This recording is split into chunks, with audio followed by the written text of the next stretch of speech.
आरोग्याच्या बाबतीत होणं गरजेचं आहे. ही कामं करत असताना मी या ठिकाणी धन्यवाद देईन अध्यक्ष उपाध्यक्ष सर्व जे फॅमिली सदस्य आहेत आणि नगरसेवकांना विशेष करून योगी आघाडीच्या पत्राला की आरोग्यासाठी ज्या ज्या वस्तू किंवा जी साधनं आवश्यक होती ज्या ज्या ठिकाणी तरतुदी करणं गरजेचं होतं त्या सर्व तरतुदी करण्यासाठी सर्वांनी सहकार्य केलं.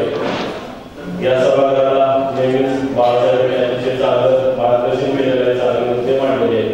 त्यांनी आता आरोग्याबाबतचे काही मुद्दे सुद्धा या ठिकाणी मांडले तर त्यांनी सांगितलं की शहरामध्ये मोठ्या प्रमाणात त्रास झालेले किंवा धुळीमुळे सुद्धा संसर्गजन्य रोग होऊन आरोग्याचा धोका निर्माण झाला आहे. तर हे टाळण्यासाठी आपण आता जे शहरामध्ये फॉगिंग मशीन घेण्याचा जिथे घेण्यासाठी जी तरतूद केलेली आहे की आपण सांगितलं की कुठं सुद्धा फॉगिंग मशीनच्या माध्यमातून फॉगिंग केलं जात नाही. तर आपल्याकडे नगरपालिकेला फॉगिंग मशीनच उपलब्ध नाही. एक जी मशीन आहे ती मोठी उपलब्ध आहे ती गल्ली गोळा जात नसल्यामुळे आपण बारक्या मशीन घेण्यासाठी तरतूद केलेली आहे. दुसरी गोष्ट अशी की कचरा